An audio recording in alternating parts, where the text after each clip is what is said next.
So my dad is the 19th generation white buffalo calf woman keeper of the sacred bundle, and we were asked to come in and give some words and teachings to the youth because they've been doing this for so long. Way back when I was a youth 12 years ago and doing a run, they came in again and they showed us how to use protocol and whatever we did, and so here they are again. It's this time-honored tradition to keep going and working with every generation because we're trying to bring them to a time of consciousness and the time of healing, because we can't protect our grandmother earth unless we're healed inside, to definitely connect with the energy of who she is.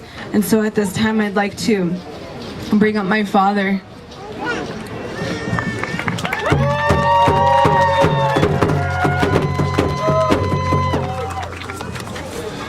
Blessings, greetings. May peace be with each and every one of you. It's our highest honors to be here among each and every one of you in the LA out west.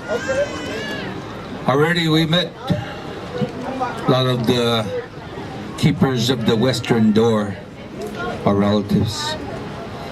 We have traveled so far away from our homelands.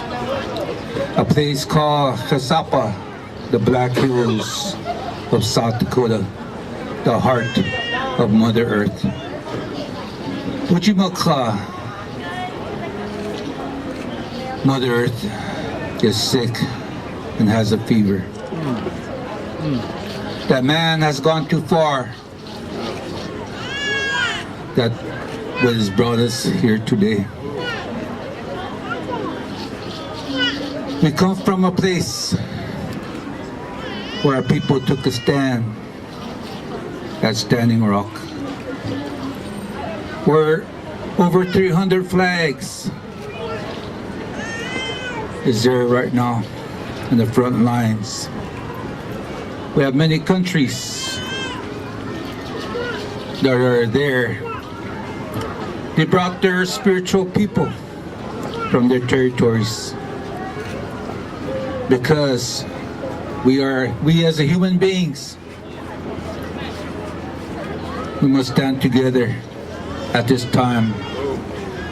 We have many nations of prophecies come together right now.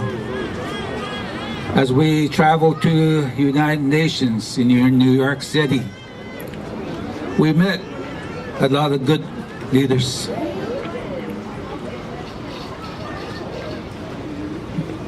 Early 1990s, the scientists said we are at the point of no return. 1996, 1994, the first white buffalo calf was born, Janesville, Wisconsin. We have traveled all over the world, because all over the world, a lot of white animals are being born.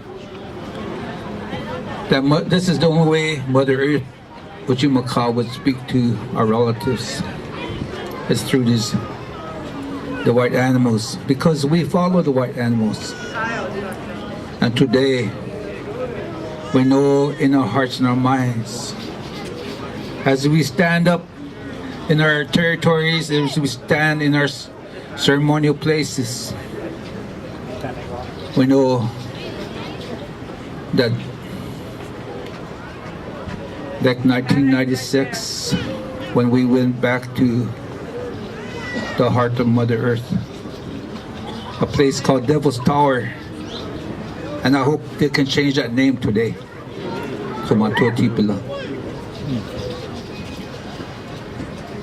We are at the crossroads.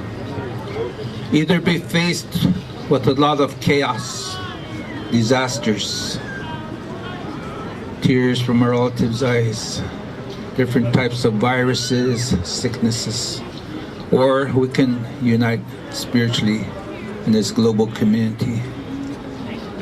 And today, we are at the crossroads. Over 100 years ago, when our elders, they made treaties, They said, that crazy horse said, how can you sell Mother Earth? I am not going to sign that paper.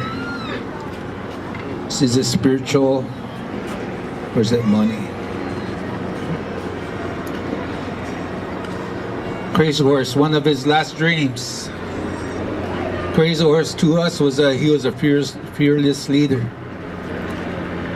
He never shed a tear. But one of his way humbly, one of his dreams, the vision. He talked about the future, that someday it's going to be bad. And it will even get worse. And that time, all nations would unite under one tree. Because a time in the future, we're going to talk about the first medicine. The first medicine was Iya. The stone people, this land, the sacred land, was created. The first creation was Iya. The second creation was Mitákuye, the water of life. And it came from Wakpala. There's only one creator. All of us came from there. And as we came here, we came into the mother's womb, the water, the Mitákuye. When in your heart is a tree. When the child is born, the father and mother has to be there to do the ceremony. And the father, takes care of that afterbirth. On the afterbirth, there's a tree on there. This Turtle Island,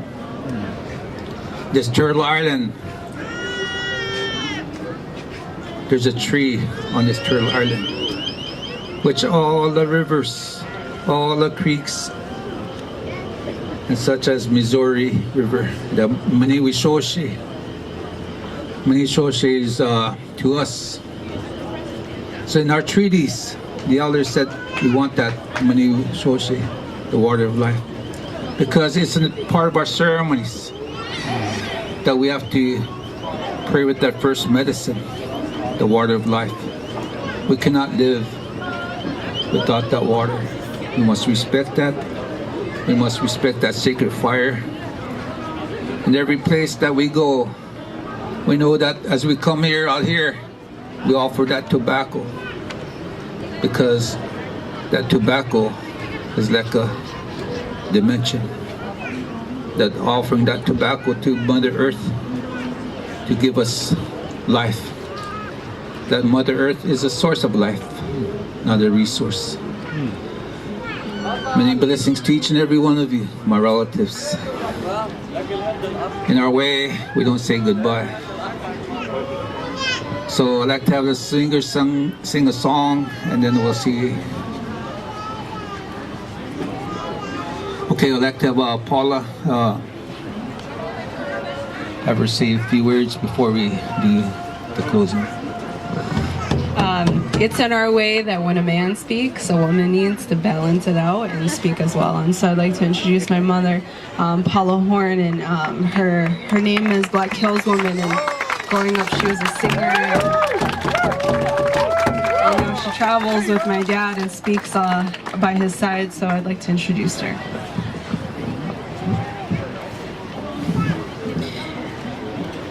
In 1990, I had, by then, I think 6 children. And by then, we were dealing with a lot of issues with our sacred pipestone. And we too, as young people in the 80s, ran to save our sacred sites. And I wanted to share something because of that gathering that we brought with our sacred run to Pipestone. I met the Hopi prophecy keeper, Thomas Banyanka, and I met a lot of leaders, Matthew King, and a representative from Chief Fool's Crow.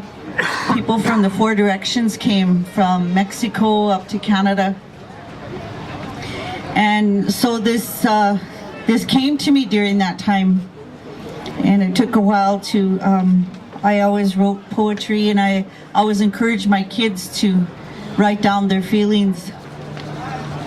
And this is something that, I don't know if anybody ever heard of Black Elk.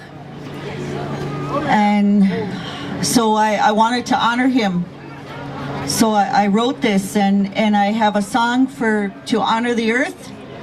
And it says, you know, to listen to her, and Oyate Okiapi, it means for the people to help her. And, you know, so she can keep living for our children's children's children. Black Elk's vision of the sacred hoop had a powerful message that maybe one day our sacred hoop would become mended. Oh, sacred colors that have a gift of beauty, colors representing directions of the grandfathers, Makasitomani. How is it that our sacred hoop became broken? Animal nations dying on beaches, two-leggeds desperately trying to help them breathe life. Where did we go wrong? Or is wrong a way of life to help to appreciate right? As the eagle flies over, symbolizing strength, endurance, and nobility, so is it the butterfly, together in beauty and gentleness. We should all learn to fly. We can mend the sacred hoop of life, but then to respect and forgive are the medicines, and to love and honor one another.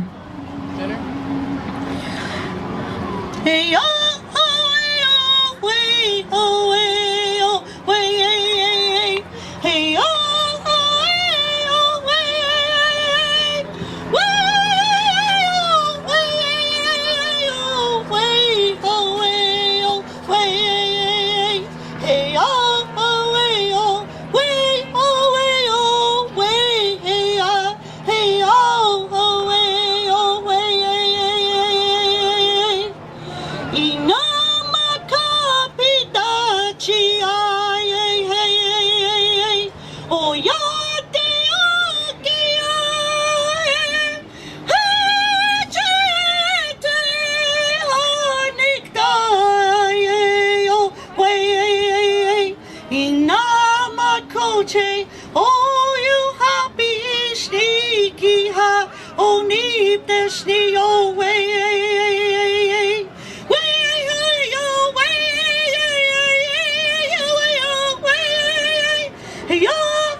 Everyone.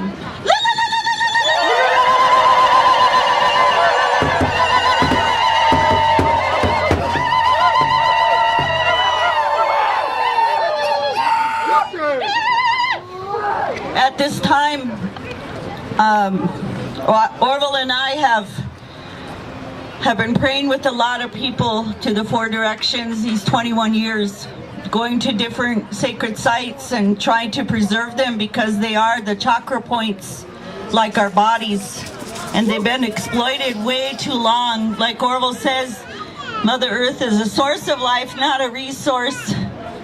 And right now,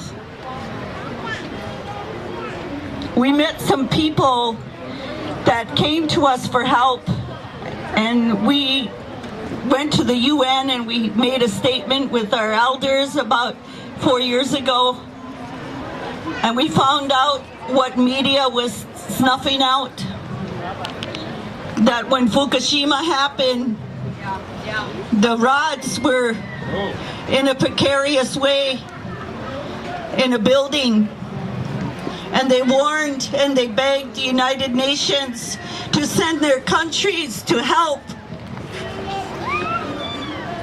For all these years, people have been giving their lives to go inside where those fuel rods are, knowing they're gonna die, knowing that they had to do this for their children's children. And the media doesn't allow their nobility to be heard. Instead, they just die. And we don't even know that Fukushima is here today. How many of you know that Fukushima is here today? How many of you know that your relatives have died from cancer? Not just from the plastics and the stupidity, but from Fukushima. And the animals that are in the Pacific Ocean as we stand here are suffering and have suffered and have gone on to probably more beautiful place, to a place where they're appreciated. Right now, it's bleak because there's a 7.5 earthquake that just hit. And I was watching and I was praying and I watched the news feed of stupidity of people. And I just want you guys to think of those people you don't know. Think of those people that are suffering right now. Because what's in that ocean is going to come back. We're not stupid. This earth turns, and what rises falls, and it falls in clumps, radiation. And it hits people, it hits animals. And so I want to ask for a moment of silence, as I know that there's a catastrophe happening right now, and I don't know how we're going to be affected, and I don't know how TEPCO has been successful in keeping those fuel rods in place.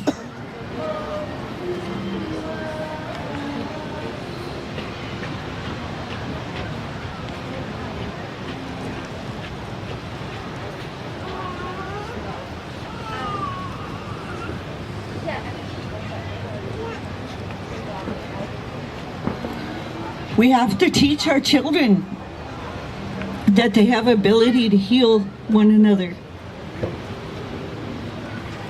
It comes from our umbilical cord. And each and every one of you are indigenous. Stop being Americanized.